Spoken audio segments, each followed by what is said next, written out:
ప్రముఖ సినీ నటి శ్రీమతి సంగీత గారి ప్రారంభించారు. ఐవీఎఫ్ చికిత్సలో 25% భారీ discount, free doctor consultation, free ultrasound scan. 49 అంటే సంతానం, 49 అంటే సంతోషం. విజయవాడ పరిస్థితి ఎలా ఉందంటే ఏం చెప్తారు?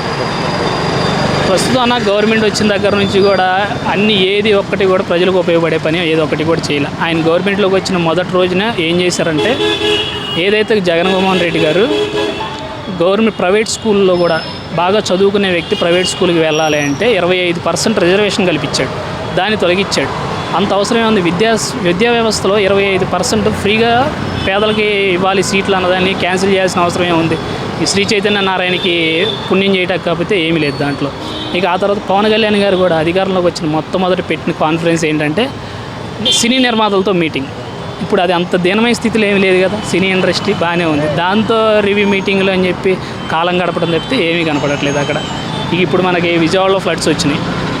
ఫ్లడ్స్ రావటం అంటే ఇది నిన్న జగన్మోహన్ రెడ్డి గారు కూడా అన్నారు, మ్యాన్ మేడ్ ఫ్లడ్స్ అని చెప్పి. ఖచ్చితంగా it's floods made by Chandrababu Naidu యాక్చువల్గా చెప్పాలంటే. ఎందుకంటే కేవలం ఆయన కరకట్ట మీద ఉన్న నివాసం పొంగిపోకూడదు అని చెప్పి బుడమేర వంతెనలోకి ఫ్లడ్స్ వదలటం జరిగింది. దాంతో సింగనగర్ పైపుల రోడ్డు, విశాలాంధ్ర రోడ్డు మొత్తం మునిగిపోవడం జరిగింది. నిన్న మేము అక్కడికి వెళ్తే విశాలాంధ్ర రోడ్డు నుంచి ప్రజలు అవస్థలు పడుతూ ఎట్లా కొట్ట పడవలకి 1600, 2000, 4500 కట్టి సింగనగర్ బ్రిడ్జ్ దాకా వస్తే, సింగనగర్ బ్రిడ్జ్ దాకా వచ్చిన తర్వాత వాళ్ళకి పునరావాస కేంద్రాలు ఎక్కడున్నాయో కూడా చెప్పే పరిస్థితి లేదు. అదేమంటే చంద్రబాబు నాయుడు గారు ఆయన ఇల్లు కూలిపోతుందని అర్ధరాత్రి వచ్చి ఎన్టీఆర్ జిల్లా కలెక్టరేట్లో కూర్చొని నేను క్షేత్రస్థాయిలో పరిశీలిస్తున్నానని చెప్పి అబద్ధాలు చెప్పడం జరిగింది.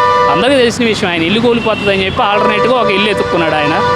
దాన్ని జనాలందరినీ డైవర్ట్. ఈరోజు టీడీపీ అంటే ఎట్లా అయిపోయిందంటే టాపిక్ డైవర్ట్ పాలిటిక్స్గా అయిపోయింది టీడీపీ అంటే. ఇప్పుడు వచ్చి ఏదైనా విపత్తు జరిగినప్పుడు అక్కడ సహాయ చర్యల్లో ముందు అధికారులు పోవాలి. సీఎం స్థాయి వెళ్ళే వ్యక్తి ఆడ నుంచుంటే అధికారులందరూ ఆయన చుట్టూ చేరటం కుదిరింది, కానీ ప్రజలకి సేవ ఎక్కడ జరుగుతుంది? ఇప్పుడు వెళ్ళి సింగనగర్లో ఎవరన్నా చూడండి, ఎంత ఆర్ధనాదాలు చూస్తుంటే ఏడుపు వచ్చేస్తుంది చూస్తూ ఉంటే. అలా జరుగుతూ ఉంది. ఇంకా ఫెయిల్ అయిందని అనుకోవాలి గవర్నమెంట్. ఖచ్చితంగా ఫ్లడ్స్ మేనేజ్ చేయడంలో ఫెయిల్ అయిందని అనుకోవాలి. వరద బాధితులకు అండగా ఉంటామనేసి కూడా స్వయాన చంద్రబాబు నాయుడు తిరిగి చెప్తా ఉన్నాడు కదా మరి వాళ్ళతో బాధితులు. నిన్న మీరు ఒక వీడియో చూస్తే చంద్రబాబు నాయుడు గారు షిప్లో పోతూ ఉంటే ఒక తల్లి చిన్న పాపను వేసుకొని ఆకలేస్తుంది అంటే సరే అమ్మా అని చెప్పడం జరిగింది. కనీసం అక్కడికి సహాయ చర్యలు పంపించటం కానీ, ఇదే ఫ్లడ్స్ ఏదైతే వాలంటీర్ వ్యవస్థ ఉండుంటే ఈయన వాలంటీర్ వ్యవస్థను నిర్వీర్యం చేశాడు. అదే కనుక ఈ రోజున ఉండుంటే ఏ ఇంట్లో వృద్ధాప్యులు ఉండేవాళ్ళు, ఏ ఇంట్లో చిన్నపిల్లలు ఉన్నారో వాళ్ళ దగ్గర ఈజీగా డేటా ఉండేది, వాళ్ళకి సహాయ చర్యలు ఈజీగా చేసేవాళ్ళు. అలాంటి వ్యవస్థను తీసేసి ఈ రోజున ఇలా నిర్వీర్యం చేయడం జరిగింది. మరి తెలంగాణ గవర్నమెంట్ మాత్రము కొన్ని కోట్లు ప్రకటించడం జరిగింది వరద బాధితులకు. ఇక్కడైతే ఏం చెప్పకుండా ఏం చేయలేదు. ఏమంటారు వాళ్ళకి? అసలు బడ్జెట్ ఇవ్వటం ఏంటన్నా? మీరు యాక్చువల్గా ఇంత పెద్ద విపత్తు వచ్చినప్పుడు మనం ఏదన్నా సరే సెంట్రల్ ఫోర్స్ తీసుకోవాలి. సెంట్రల్ ఫోర్స్ తీసుకోకుండా ఏ క్రెడిట్ వచ్చినా సరే ఈయన స్టేట్ అకౌంట్లో వేసుకోవాలని చెప్పి సెంట్రల్ నుంచి ఫోర్స్ని కూడా పిలవకోకుండా ఇలా వచ్చిరాని కారణాలతో అక్కడ చేయడం జరుగుతుంది. ఇప్పుడు ఎన్డీఆర్ఎఫ్ వాళ్ళు ఉన్నారు అక్కడ. నిన్న మేము వెళ్ళినప్పుడు కూడా ఎన్డీఆర్ఎఫ్లు వెహికల్లో ఉన్నారు అవైలబుల్గా. కానీ వాళ్ళకి ఎవరైతే ఒక యాక్షన్ చేయడానికి ఏదైతే ప్లాన్ ఇవ్వడానికి కూడా అక్కడ ఎవరు రెడీగా లేరు. అందరూ వచ్చి చూసి వెళ్ళిపోవటం తప్పితే అక్కడ ఉపయోగం అనేది లేదు. జనాలు మాత్రం అలానే ఉన్నారు. ఎక్కడో ఒక చోట మాత్రం వ్యాన్లో వస్తూ ఫుడ్ ప్యాకెట్ లేదు అనాథాలకు ఇసిరేయటం జరుగుతూ ఉంది.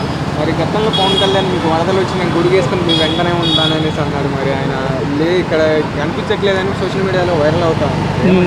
నాకే నిజంగా ప్రజలకు అందరికి కనపడలేదు, నాకు కూడా కనపడలేదు. గెలిచిన తర్వాత ఆయన ఎక్కడ ఉంటున్నాడు, ఏం చేస్తున్నాడు అనేది ఎవరికి కూడా తెలియట్లేదు. గెలవకముందు ఎన్నో మాటలు చెప్పినాడు ఆయన. కాలేజీలో కూడా ఏదైతే ఈ 300 మంది కెమెరాలు విషయాలు కూడా బయటకు వచ్చినప్పుడు కూడా దాన్ని కూడా ఎంత తొక్కిపడేశారో, అంత పెద్ద విషయాన్ని కూడా బయటికి రాకుండా తొక్కేశారంటే అసలు ఎవరికి సహాయం చేస్తున్నట్టు, ఏం చేస్తున్నారు అనేది లోకేష్ గారు కూడా ఆలోచించాలి. ఎందుకంటే ఆయన ప్రెస్ మీట్ పెట్టి మరీ చెప్పాడు, అక్కడ ఏమైనా వీడియోలు దొరికితే మాకు చూపించండి అని. స్పందించే తీరేది కాదు కదా. మనం ఏం చేయాలి? దాని మీద విచారణ చేసాము. ఇలాంటి దాని మీద ఏం విచారణ ఉండదు. కానీ ఏదో మన బ్లాక్మెయిల్ రాజకీయాలు చేసే ముంబై నటి మీద మాత్రం స్పెషల్ ఎంక్వైరీ చేసి ఆమెకు న్యాయం చేస్తామని చెప్తాం. ఎంత సిగ్గుచేటు అనేది కూటమి ప్రభుత్వం కూడా ఆలోచించాలి. మరి స్వయాన్ని ఇప్పుడు సీఎం చంద్రబాబు నాయుడు వరద బాధితులకు వెళ్ళి వరద బాధితులతో తిరుగుతా వాళ్ళు పలకరించి యోగక్షేమాలు తెలుసుకుంటున్నారనేసి కూడా ప్రచారాలు జరుగుతూ ఉన్నాయి. మీరు టీవీలో చూస్తే మీరు ఇప్పుడు వెళ్ళినా కానీ మీకు అర్థమవుతుంది అన్న అక్కడ సహాయం అందుతుందా లేదా అనేది. ఈయన మాటలకే తప్పితే చేతల్లో ఏమి ఉండదని మనం ఎప్పుడూ చూస్తూనే ఉన్నాం. ఇప్పుడు అదే జరుగుతూ ఉంది. మరి ఇప్పుడు అమరావతి పరిస్థితి ఏమంటారు? వరదల్లో చూసాం కదా నా అమరావతి పరిస్థితి చూసాం కదా, చిన్న వాన వస్తే ఇప్పుడు ఎట్లా ఉందంటే, ఇప్పుడు అదిగాక మనం 5 లక్షల క్యూసెక్లు నీరు వస్తేనే కృష్ణలంక రాణిగారి తోట మునిగిపోయేది. ఈ రోజున 11 లక్షల క్యూసెక్లు వచ్చినా కానీ వాళ్ళు నిశ్చంతగా ఉన్నారంటే జగన్మోహన్ రెడ్డి గారు కట్టిన రిటర్నింగ్ వాల్ వల్ల.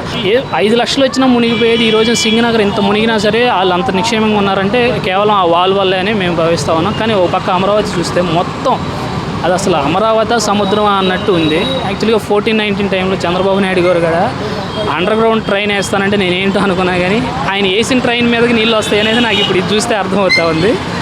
చూడాలి అమరావతి మీద ఇంకేం చేసేది. ప్రజలు కూడా దీనికి వ్యతిరేకించాలని నేను కోరుతా ఉన్నా. ఎందుకంటే దాని మీద ఇన్ని లక్షల కోట్లు పోసేసి రేపొద్దున ఇట్లాంటిది ఏమైనా విపత్తు వస్తే జనాలందరూ ఏమైపోతారో కూడా ఒకసారి ఆలోచించాలి. ఇప్పుడు మళ్ళీ మొన్న నేను పేపర్లో చూశాను, 33,000 ఎకరాలు తీసుకున్నారు, మళ్ళీ 22,000 ఎకరాలు గవర్నమెంట్ది ఉంది, మళ్ళీ ఇప్పుడు 3,250 ఎకరాలు రైతులు వాలంటీర్లుగా వచ్చి ఇస్తానని చెప్పి చెప్తున్నారంట. ఎంత ఇస్తే అంత తీసుకోవడమేనా మన పని? ఇప్పుడు మీరు ఏదైతే గ్రాంట్ రిటర్న్ ఇస్తారో అదంతా ఎవరి మీద బడిన పడుతుంది? ఇప్పుడు మనకి రిటర్న్ మీరు ఏమి ఇస్తున్నారు? 1000 గజాల్లో ఇల్లు స్థలము, 500 గజాల్లో కమర్షియల్ స్థలం, ఏది సీడీ యాక్సెస్ రోడ్ పక్కన, ఇవన్నీ ఎవరి మీద బడిన పడతాయి? రేపు పొద్దున్న జనాల మీదే కదా పడేది. మరి ఇప్పుడు అమరావతి పరిస్థితి ఎలా ఉండబోతుంది? మా జగన్ ప్రభుత్వం, వైసీపీ ప్రభుత్వం వాళ్ళు నా శ్మశానం కావాలని కోరుకుంటున్నారు అమరావతి అనేసి కూడా విమర్శలు చేస్తారు. అన్న శ్మశానం కావాలని ఎవరు కోరుకోవట్లేదు. యాక్చువల్గా మీరు అమరావతిలో రాజధాని పెడతానప్పుడు జగన్మోహన్ రెడ్డి గారు కూడా ఓకే చెప్పారు. అప్పుడు ఈ రకంగా నేను 33,000 ఎకరాలు తీసుకుంటాను, 50,000 ఎకరాలు తీసుకుంటానని ఆయన ఆ రోజు చెప్పలేదు. అందుకని ఆయన స్వాగతించారు తప్పితే ఈ రకంగా ఇంత దౌర్జన్యంగా రైతుల దగ్గర నుండి తీసుకొని శివరామకృష్ణ కమిటీ చెప్పిన తర్వాత కూడా అమరావతి మునిగిపోతుంది, చిన్న వరద వచ్చినా మునిగిపోతుంది అని చెప్పినా కానీ దాని మీద 1,00,000 కోట్లు పెడతాకి ముందుకెళ్తున్నారంటే అసలు ఏం ఆలోచిస్తున్నారనేది కూడా జనం కూడా ఆలోచించాలి. మరి ఇప్పుడు ఒకవైపు 3 సంవత్సరాలను పూర్తి చేసేస్తామని కూడా మంత్రి నారాయణ చెప్పాడు కదా, మరి అమరావతి చూద్దాం అన్న. నారాయణ గారు 14-19లో కూడా చాలా మాటలు చెప్పారు, ఇప్పుడు అదే చెప్తున్నారు. ఆల్రెడీ 3 నెలలు గడిచిపోయింది, చూద్దాము. దీనికి పూర్తి చేయడం ముఖ్యం కాదు, దాని మీద పెట్టే ప్రతి రూపాయి కూడా ప్రజలు గమనించి దాన్ని వ్యతిరేకించాలని నేనైతే కోరుకుంటున్నాను. ఇప్పుడు వరద బాధితులకు ఆదుకునే సమయంలో గవర్నమెంట్ సఫలమా విఫలమంటారు? ఖచ్చితంగా విఫలమే అన్న. అదిగాక అసలు వాళ్ళకి సహాయం అందుతుందని కూడా నేను ఆశించట్లేదు. ఎందుకంటే దాదాపు సింగనగర్ ఇంత పెద్ద ఏరియాకి వీళ్ళు 6 కేంద్రాలు ఏర్పాటు చేశారంటే అవి కూడా ఎక్కడున్నాయో కూడా ఎవరికి తెలియని పరిస్థితి. ఎవడన్నా బయటకు వచ్చినోడు ఎక్కడ తలదాచుకోవాలనేది ఎవరికి అర్థం కాని పరిస్థితిలో ఈరోజు సింగనగర్ ప్రజలు ఉన్నారు. మరి ఇప్పుడు ఒకవైపు 3 సంవత్సరాలను పూర్తి చేసేస్తామని కూడా మంత్రి నారాయణ చెప్పాడు కదా, మరి అమరావతి చూద్దాం అన్న. నారాయణ గారు 14-19లో కూడా చాలా మాటలు చెప్పారు, ఇప్పుడు అదే చెప్తున్నారు. ఆల్రెడీ 3 నెలలు గడిచిపోయింది, చూద్దాము.